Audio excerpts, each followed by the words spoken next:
So welcome, dear friends, to this live stream for Empty Cloud Monastery, New Jersey.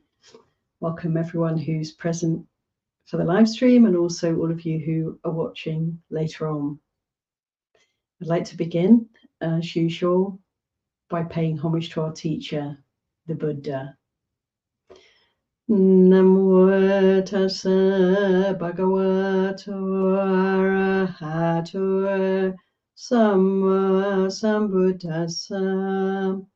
Namo tassa bhagavato arahato samma sambuddhassa.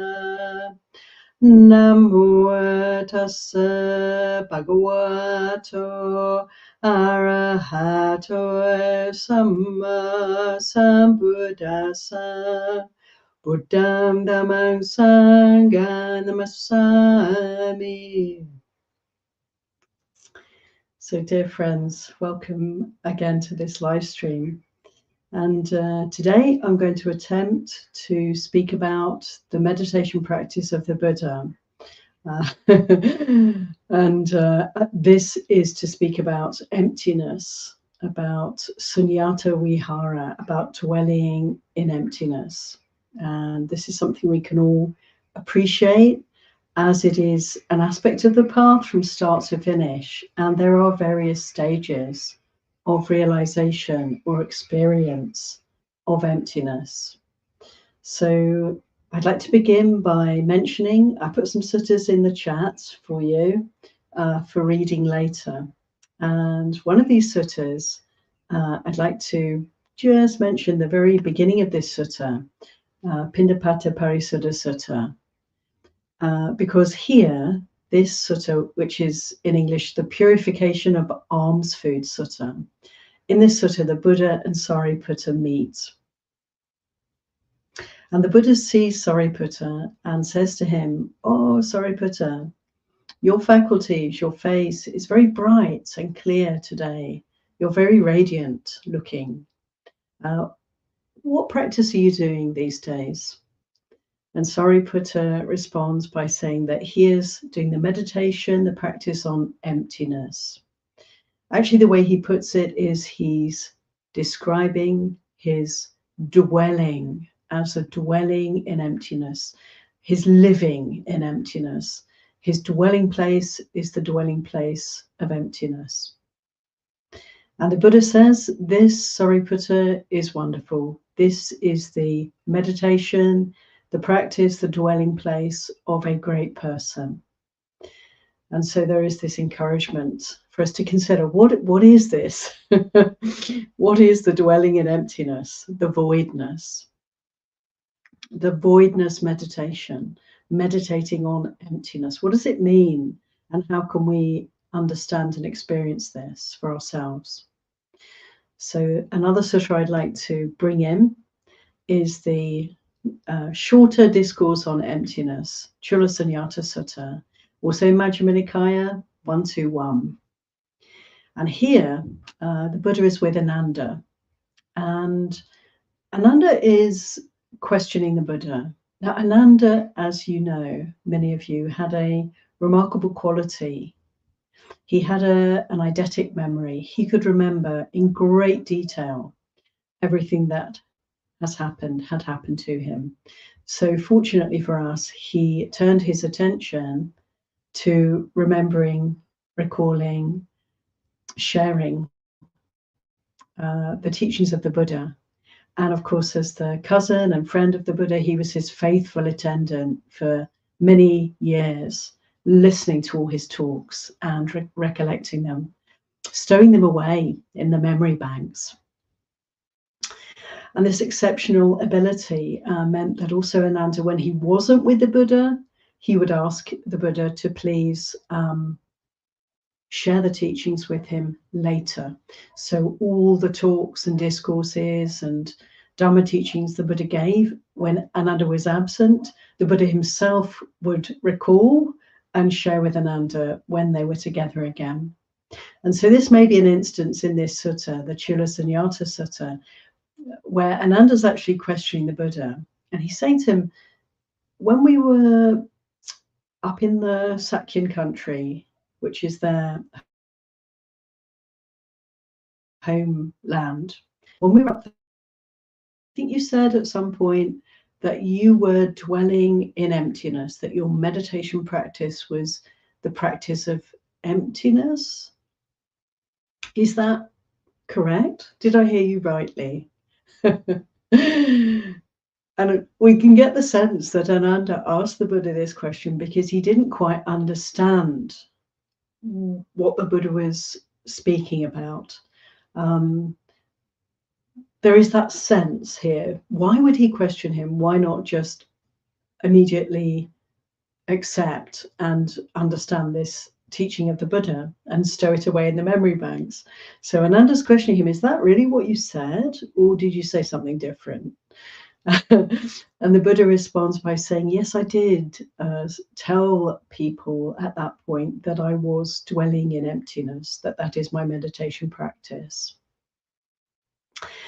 And because perhaps Ananda was a bit baffled by this, the Buddha goes on in this sutta to explain in detail for all of us, thanks to Ananda, how it is that one can practice sunyata vihara, dwelling in emptiness, and the various stages of this process, and the most important meditation, that is the meditation of a Buddha, the meditation of an arahant, somebody who has attained nibbana, who has finished the work of the spiritual path.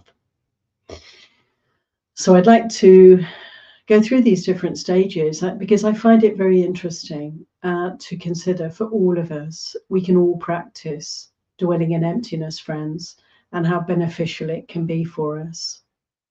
So to explain to Ananda what is this emptiness, the Buddha started by pointing to what was not present, so we can appreciate that what emptiness means is the absence of certain things. It is their non-appearance. Other things may be present, but we can notice what is not present. And this can be of great benefit in our practice. And so initially, the Buddha and Ananda sitting in the forest, in a quiet place, secluded place. The Buddha pointed out to Ananda, well, you can consider that in this place where we are, and hopefully we're all in this kind of place right now, friends. We're all sitting somewhere relatively quiet, perhaps on our own, certainly not surrounded by crowds of people, in a quietish place, not in the midst of the city, not in the middle of the high street, the motorway, the main bustling, busy streets of a city. We're not surrounded by noise, quite probably. There's not a lot of hustle and bustle. There's not a lot of complexity of input happening for us right now. We're looking at a computer screen and we're sitting perhaps in a quiet place. And in the same way the Buddha said to Ananda, consider we're not in the city. We're not in the town right now, Ananda. We're in a quiet place. There are no people around. There's no noise. There's no market stalls. There's no buying and selling happening. There are no animals here. There are no disturbances, and so on and so on. So there's an encouragement here for us to notice what is absent and to, in a way, delight in that, in a way, appreciate that which is more peaceful. And in this way, we can see this entire progression of practice unfolding for ourselves, because there is this movement towards greater and greater simplicity in our practice and in this teaching from the Buddha in Chula Sunyata Sutta. So to take up the Buddha's encouragement around practice is to seek out quiet places, places of simplicity, places where there is an absence of all the rest. There is an absence of turmoil, of noise, of crowds, of stress, of activity, and so forth. I was just last week in Croatia, and I went to a Buddhist teachers meeting, and we met in a Chan center in the tradition of Master Shen Yang in some forested hills near Zagreb. This was a quiet place. And not only was it very quiet there, but also it was very simple. The buildings were very simple. The design was very straightforward. And inside the rooms of all these different buildings was very plain and simple. White walls, minimal furnishing, just the essentials. No pictures.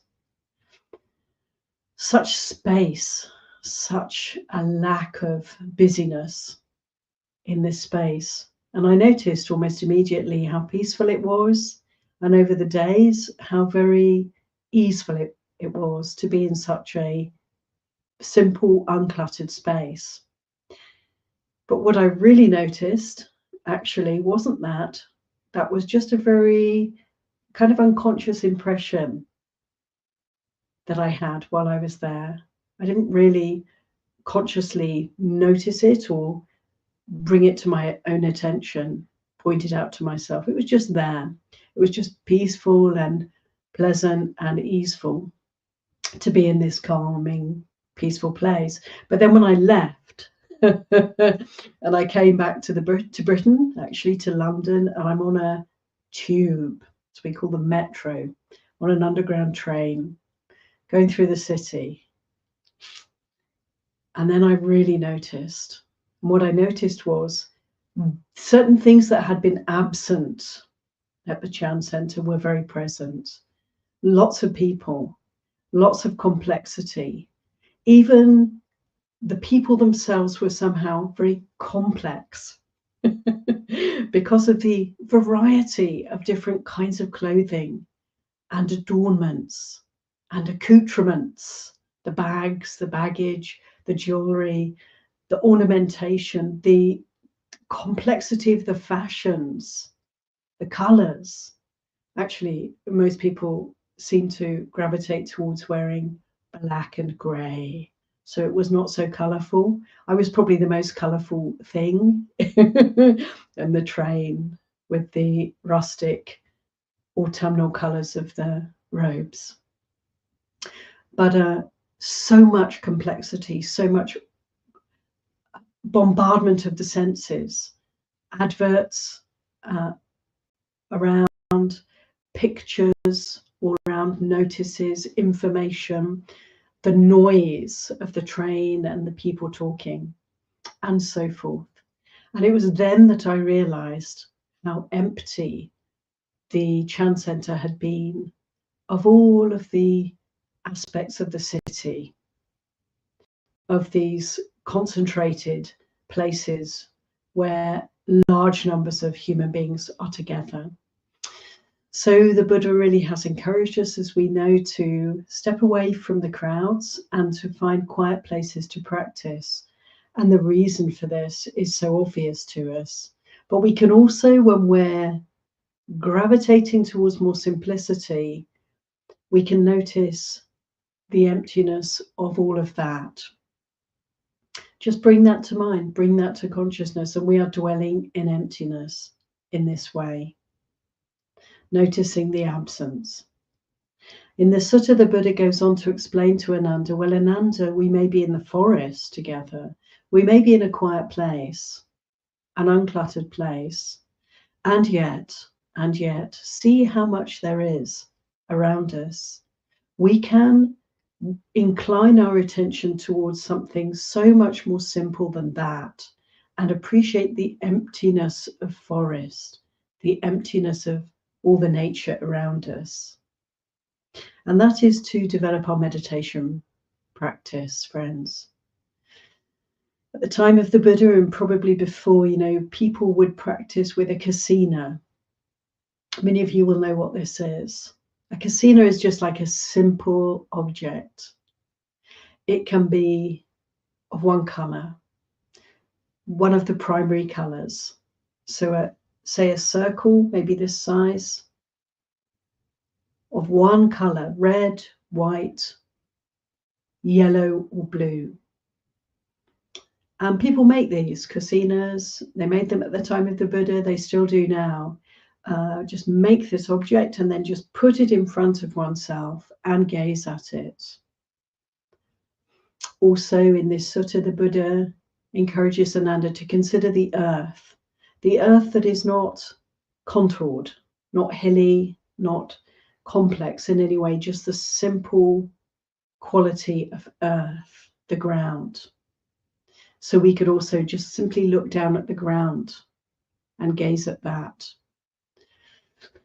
We can also consider that breath meditation or body practice, where we're paying attention to aspects of body awareness. This too is a very simple object, so much more simple than looking around our rooms, looking around our quiet spaces, looking at our shrine that we may have, and so forth. And so the Buddha was then encouraging Ananda to consider earth element and how it is absent of, there is an absence of all other material things. When we focus our attention on one aspect of materiality, one color, simple form, one aspect of our experience of this mind and body. And to consider when we do, that we are stepping into greater emptiness, because this is empty of so much else. All those other things are put aside. And the Buddha said, we can experience in this dwelling in emptiness the absence of the stress, of the agitation, of all these other things. As we dive into the object and become more peaceful, the mind becomes more settled.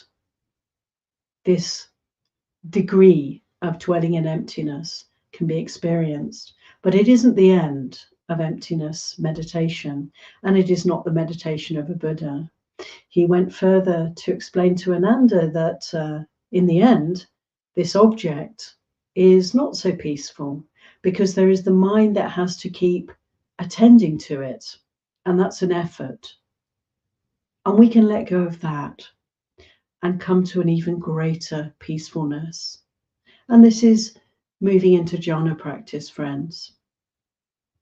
And so in jhana practice, with each successive jhana, we can experience the emptiness of the previous experience. So in the first jhana, we have the mind that's hitting on the object, that's kind of attending to the object. There is that sense of something that is happening. And as we continue to develop our practice, focused, still in the right peaceful conditions, we can let go of that hitting quality, that effortful quality, and it will fall away. And we can experience bliss, the bliss of release from that effort. This is the first jhana, first and second jhana. And this bliss is absent. There is an absence of any kind of mentality, effortful focus. There is an absence of concentration. One can be aware of that and kind of rejoice that that work has been done. One has stepped away from the material realm. One has stepped away from the mind that is effortful. One is simply dwelling in bliss. And from this place, we can start to notice how that is not so peaceful. There must be something more peaceful than this. This is the Buddha's journey when he started practicing as a bodhisattva, to recognize that the jhana are due to causes and conditions. The ability to experience great peace and bliss through our meditation practice depends on so many things. It depends on the right place, the right conditions, not being interrupted, not being disturbed, and so forth. And so this exploration happened for the Buddha, and he recognized the incompleteness of the spiritual path through these practices.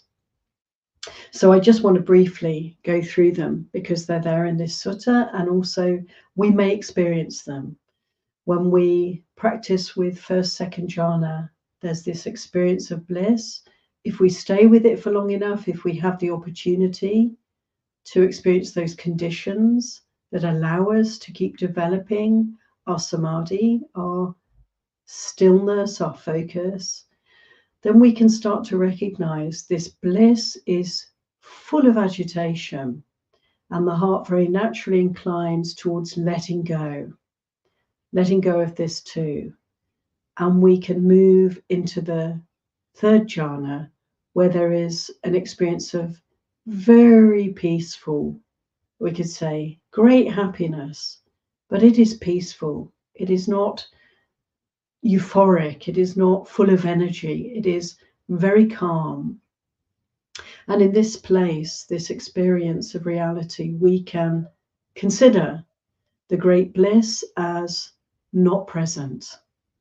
There is an absence of that. And so in the third jhana, the dwelling in emptiness is a dwelling in the appreciation of the absence of bliss. In the first and second jhana, the dwelling in emptiness is the dwelling in the appreciation of no effort, no mentality, no materiality. In the forest, we can experience the emptiness of the city. When we're paying attention to a simple object of meditation, we can experience the emptiness of all the, what we can call forest, of all the other material aspects of our surroundings. We put them aside, they're no longer existing for us. And so this progression goes on from the third jhana to the fourth. When we're able to experience the right conditions that allow us to experience the third jhana, there is this dwelling in great contentment, great peace, great happiness. Even this becomes a something that is to be let go of, therefore. Everything that we experience, friends, is not the end of the path. Everything is to be let go of. And so in the third jhana, rather than getting caught up in that happiness and contentment, we want to be relinquishing, have this attitude of putting it aside, seeing through, not settling for this. And when we stay with this experience of sukha, great contentment, great happiness, we can see that it is simply a doorway to the letting go that enables us to experience much greater peace, much greater tranquility, equanimity, upekkha, the unshakable quality of great stillness and peace that is the fourth jhana. The Buddha said, yes, this also is a dwelling in emptiness, the emptiness of sukha, the emptiness of the third jhana that is no longer present. That reality is over. It doesn't exist for us anymore. There is only the great equanimity. And so on, friends. When we are able to experience fourth jhana, the great equanimity, we're able to have the attitude always of relinquishment, letting go, not this, not that, staying present and allowing the doorway to open to the fifth jhana, greater truth beyond materiality. The materiality falls away. When we let go of this great equanimity, we can open to the reality of infinite space. There is nothing but space. This reality can become our dwelling place, and it is empty of equanimity. The fifth jhana is empty of the fourth. And so the sixth jhana is empty of the fifth. When we continue to practice letting go of the great space, the infinite space, we can recognize then a deepening of awareness of what is. There is infinite consciousness behind that space. All things arise from this. So we can then dwell in infinite consciousness, friends. In infinite consciousness, there is simply mentality. There is just the mind. It is everywhere. It is radiant. It is infinite. It is beginningless and endless. It is all that is. It is from this consciousness that space arises. It is empty of space when we're dwelling in infinite consciousness in the sixth jhana. From this place, emptiness, the space arises, and from space comes materiality. And all of that creation, all of the material realm is put aside for us. Our experience is empty of all of that, and we can know that and appreciate that, appreciate the release from all of that suffering, appreciate the emptiness. And so from the sixth jhana, one can experience the void from which consciousness arises when we are able to let go of consciousness, this infinite consciousness of the sixth jhana, just to keep practicing, to keep letting go, to keep relinquishing every moment's experience. We can then appreciate the seventh jhana, the nothingness, the void, the abyss.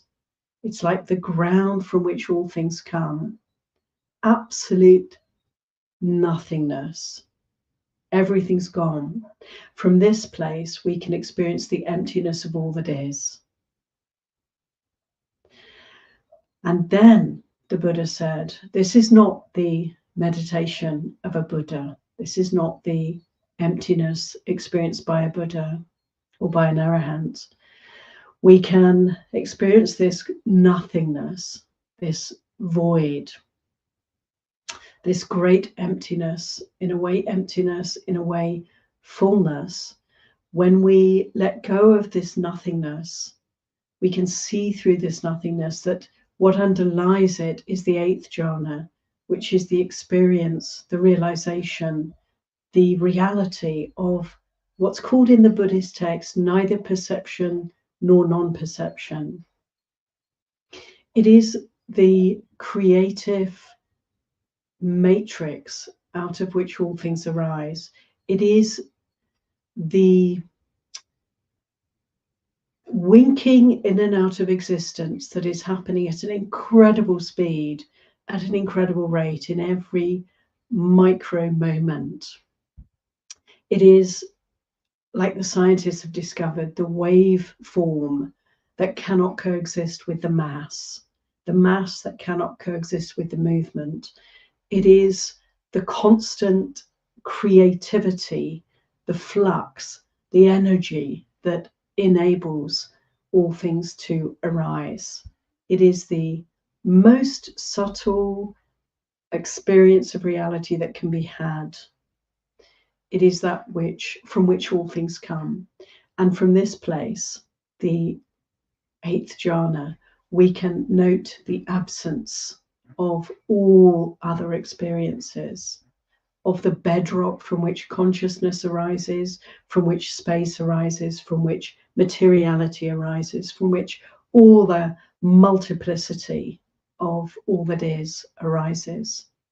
And so through these jhana practices, we can certainly experience reality in ever more subtle ways, in its ever more subtle aspects, in its ever more encompassing aspects. From the fifth jhana onward, these states are all encompassing, and we can know these states, we can experience these aspects of reality. But the Buddha said, but this is not the meditation of a Buddha. When we're practicing the higher jhana, we can experience great emptiness of all other states.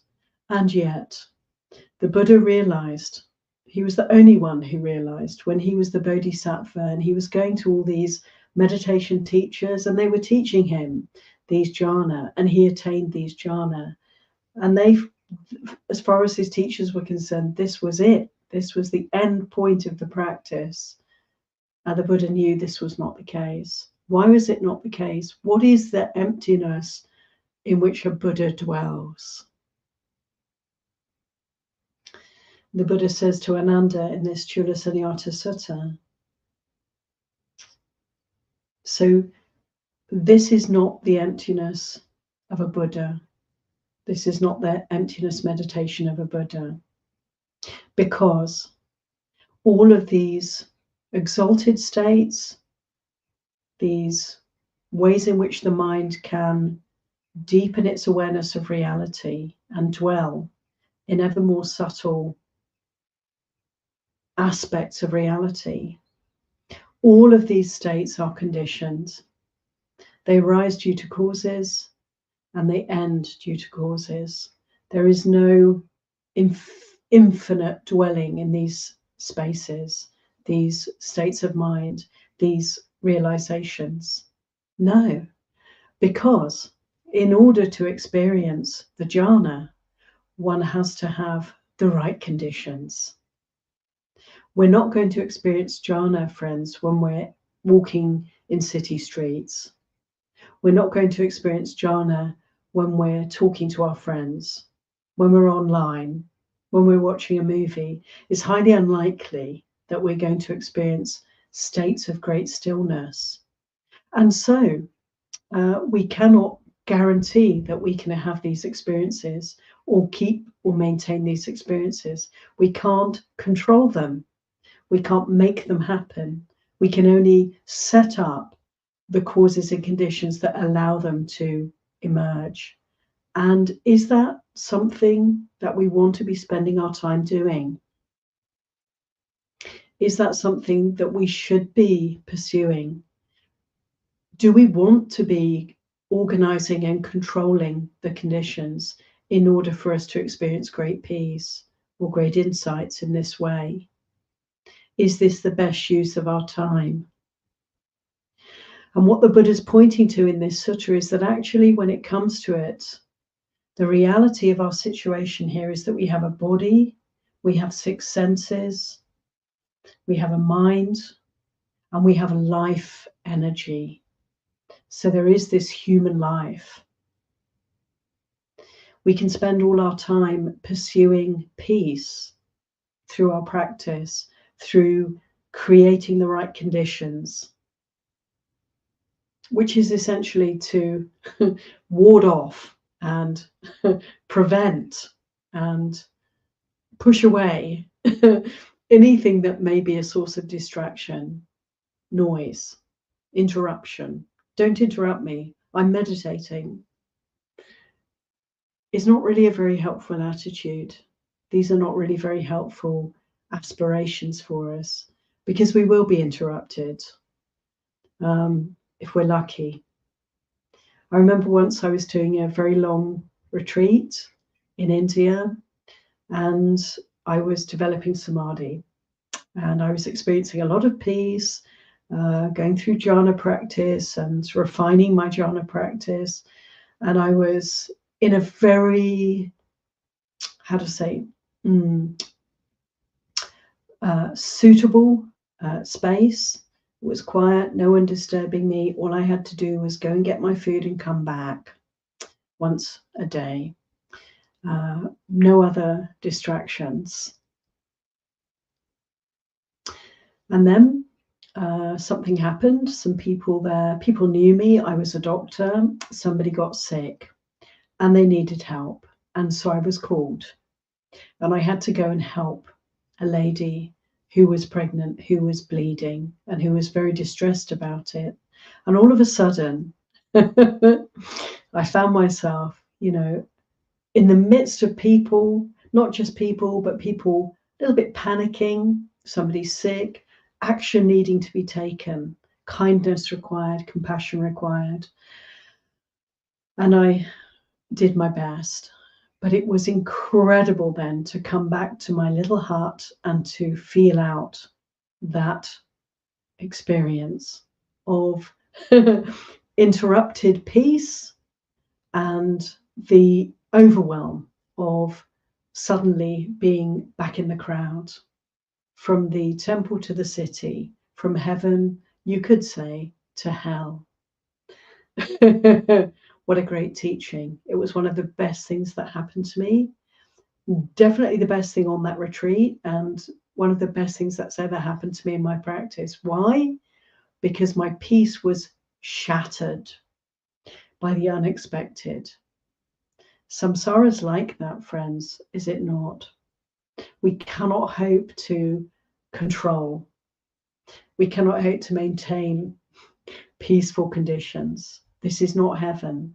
We're not in heaven here. We do not want to settle for heaven. We do not want to develop our practice in jhana so that we're dwelling in heavenly realms and ignore the potentiality, the possibility here for us as human beings to purify our hearts from all suffering, to root out, greed, hatred, and delusion, and to be free, perpetually free from these defilements. And so the Buddha said to Ananda in this sutta, yes, all of that is a dwelling in emptiness. All these jhana are an opportunity for us to dwell in the emptiness of that which came before. Yes, and yet we have these bodies, we have this life. And so the dwelling of a Buddha is the recognition of this body, the willingness to be embodied, to have this experience of life, to get up in the morning, to cleanse the body, to go on alms round, to come back, to meet with people, to be open to others, to be open to experience, to be unshakable in whatever conditions are around us. And so the Buddha explained to Ananda that the great emptiness of a Buddha is the recognition of the absence of greed, desire, of hatred, aversion, and of confusion, ignorance, delusion. These three roots, greed, hatred, and delusion, in the human heart have been pulled out, have been done away with. There is no future arising of these defilements.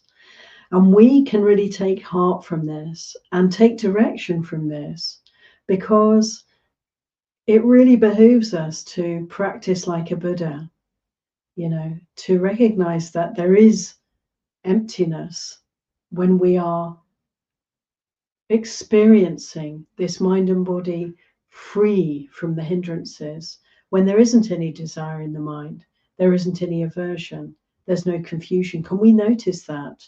Can we appreciate this is the great emptiness in which the Buddha dwells, in which the Arahants dwell?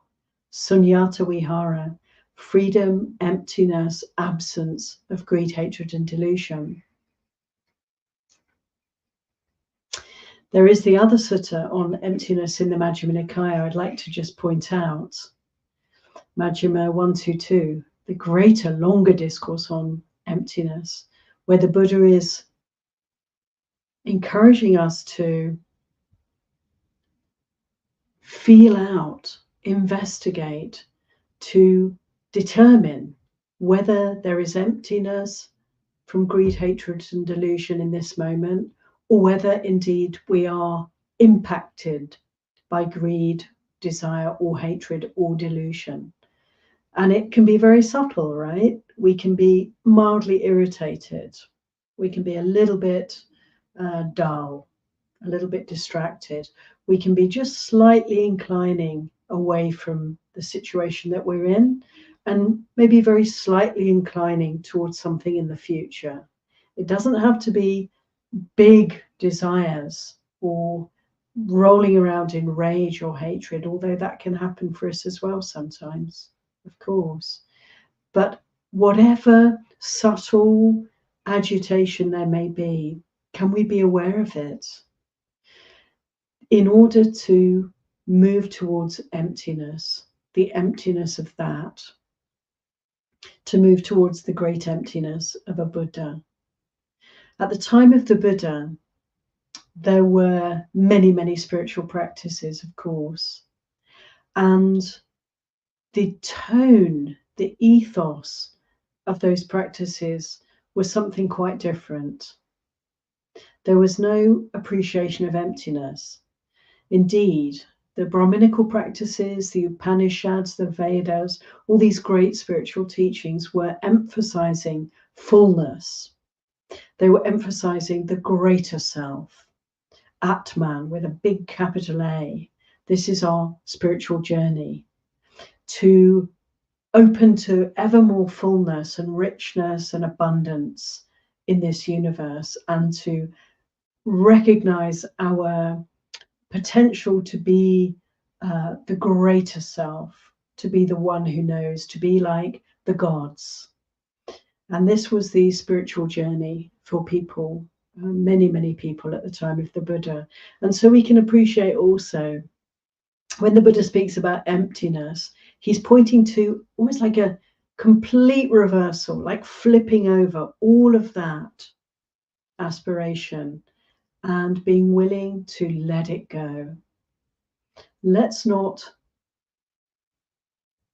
incline towards ever more fullness and richness of experience. We will get that anyway, friends, as a byproduct of our letting go. Let's not try to be like gods. Let's be willing to let go of all experiences, however sublime. Those of you who practice jhana or who have had experiences of great bliss, great emptiness, great spaciousness, great consciousness in jhana practice, can we remember that these two are conditioned? They are samsaric. They arise and then they pass away. They are not lasting. Can we incline our hearts away from heaven, away from bliss, away from peak experiences, in our meditation practice, and come home to this body, come home to this human life, this embodied experience, the breath, the heart, the emotion, the defilements, the confusion, the messiness of it all? Can we dwell here and make peace with it and tease out, investigate, search, as the Buddha encourages in Mahasariyata Sutta, in Majjhima 122, seek out anything that is in the way of this great emptiness of a Buddha, the dwelling place of a Buddha, empty of greed, empty of hatred, and empty of delusion. And let this be our spiritual journey, letting go, relinquishing, putting aside, never settling for less than Nibbana, not allowing ourselves to get caught up along the way by any sense of delight, any sense of knowing, any sense of completion. Strip it away. Strip away, all that is not the heartward, that is the practice for Nibbana. May we continue, keep letting go, keep investigating the Dhamma here, not this, not that, and we will surely find our way to the perpetual ability to dwell in emptiness, that is the ability of a Buddha. Amen.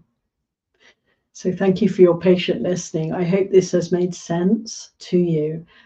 Please read the Sunyata Suttas, Majjhima 121 and 122, and contemplate and consider. I'm going to have a look at the chat now, dear friends, and see if there's anything I can discuss. We can share as a group from the chat. Lovely to see familiar names. Thank you for being here. Thank you for your practice. Bhavani makes a comment I'd like to share. Thank you, Bhavani. Bhavani Chandrasekhar says, Namaste, Namaste.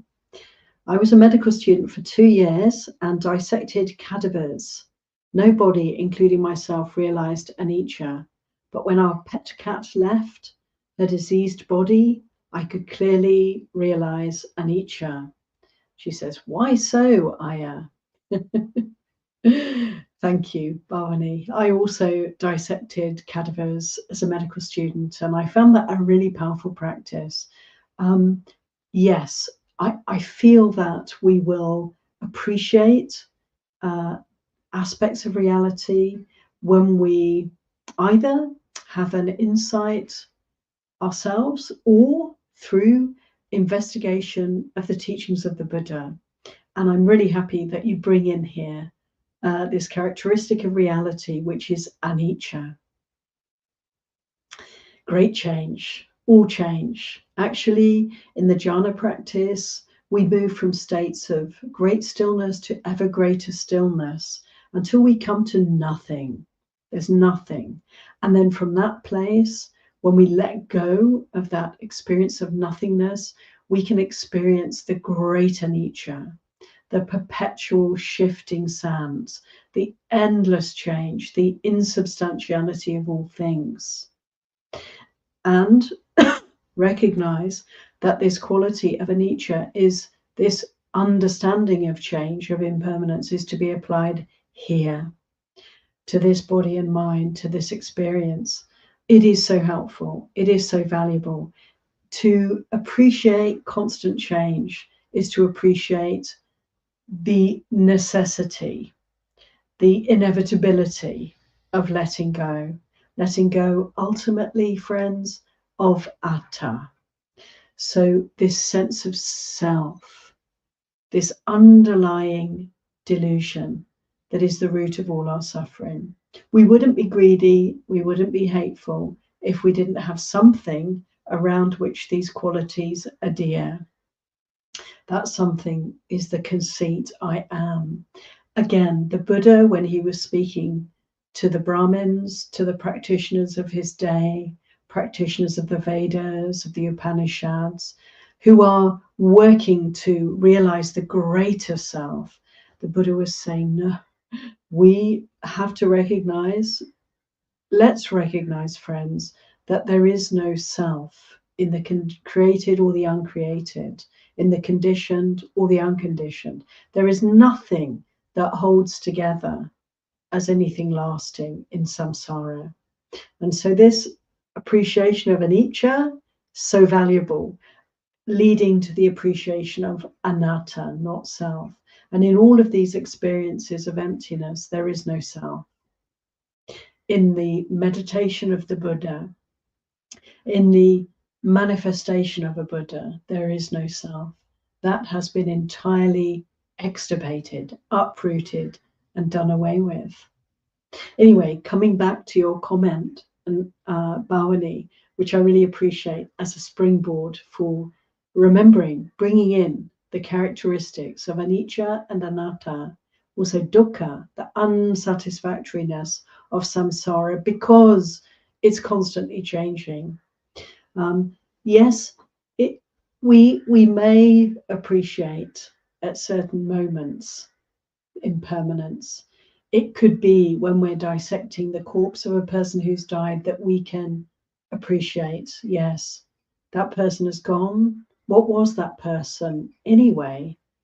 Look at this body. What is it made of? Was the liver him? Was the toe him?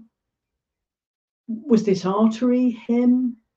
Of course not. And so we can start to strip away all the layers of delusion around selfhood, personhood. We may have that experience and we may not. When I was dissecting my cadaver, I wasn't really so aware of the Buddha's teachings. Nevertheless, it was a powerful experience because for me personally, Bhavani, I just felt like, my goodness, this happened to him, this is going to happen to me. All bodies die. Oh my goodness, that for me was the most significant kind of contemplation that was happening during that time. Then you point to your cat dying and how very forcibly it struck you. Then impermanence, oh impermanence.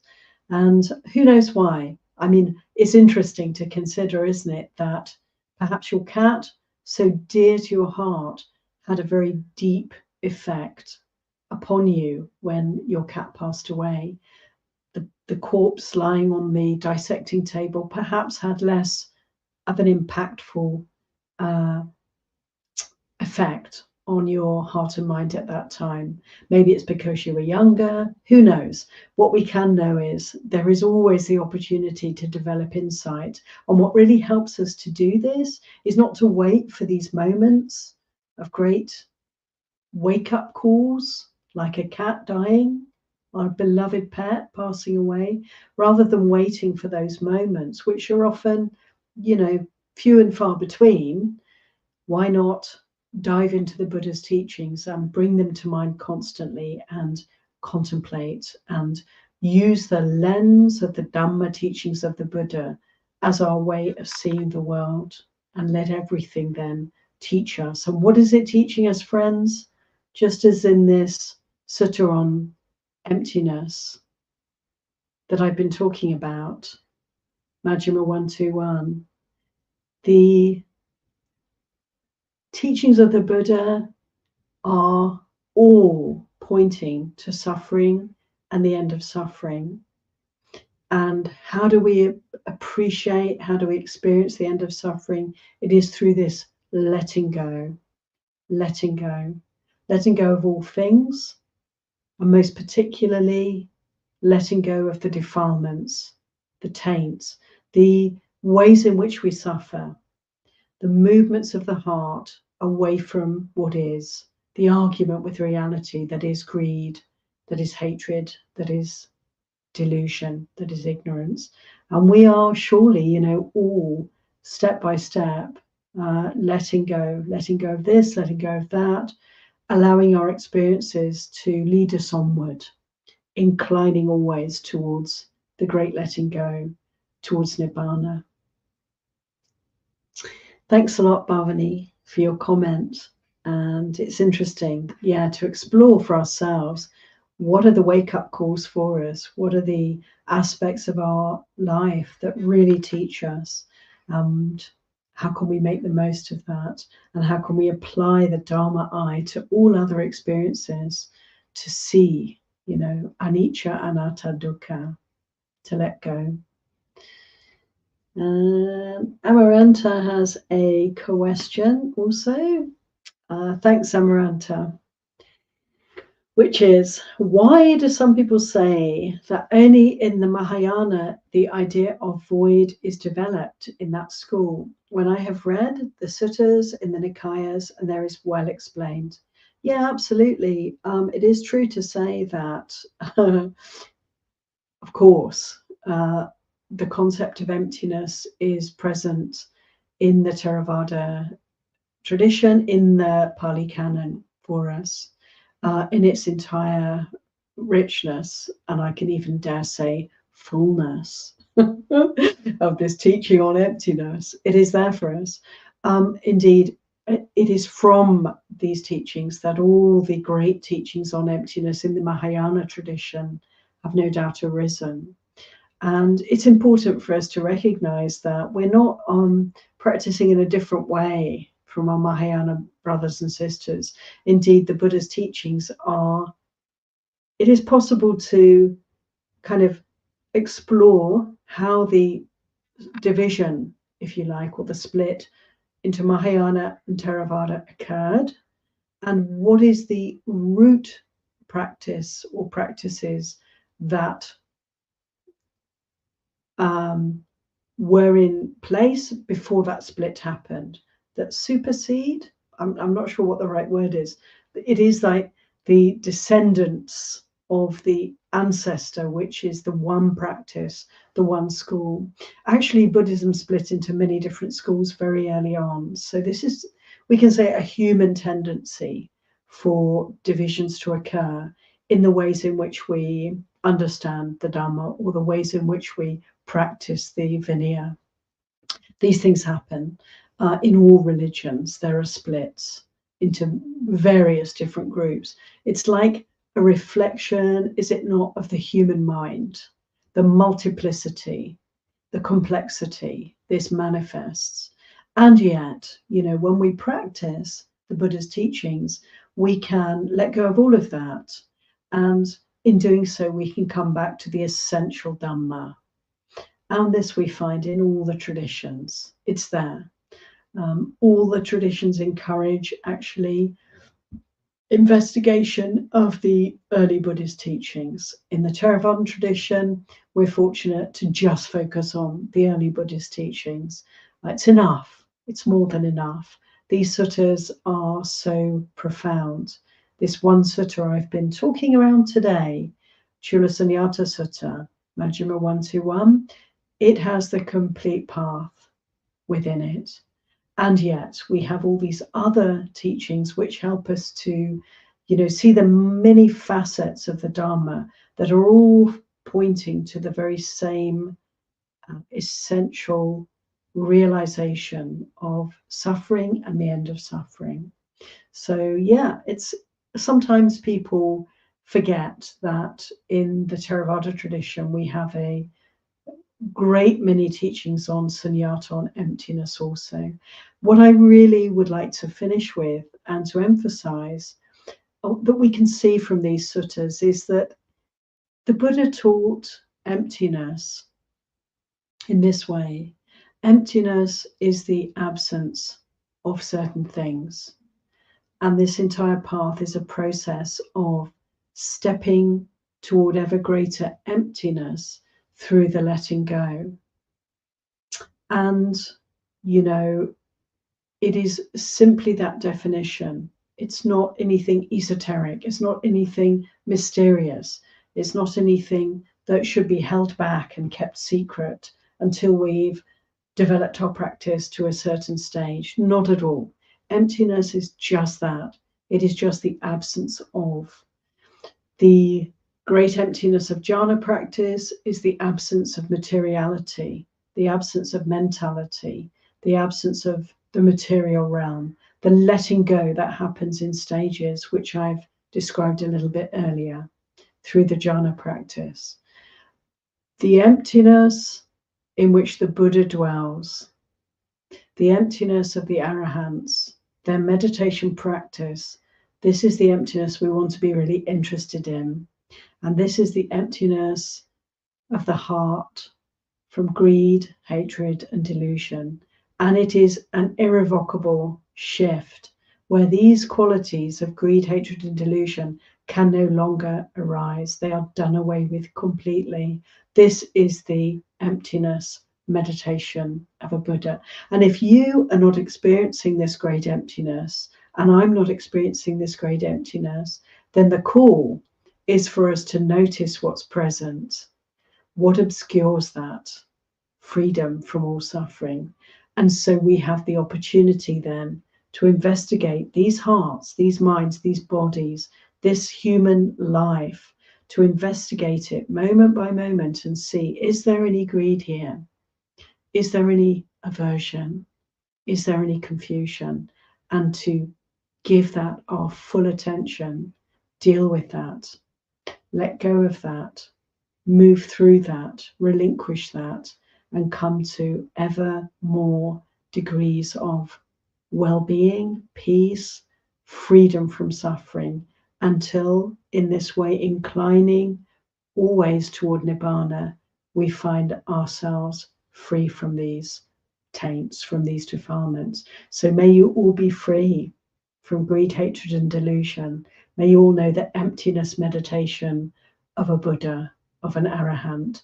May our practice be encouraged by this invitation to seek out any aspects of greed, hatred, and delusion, and to let them go, and so to know the great emptiness of Nibbana. So friends, thank you so much for your kind attention. We can conclude with 3 sadhus, respecting our teacher, the Buddha. Sadhu, sadhu, sadhu, anima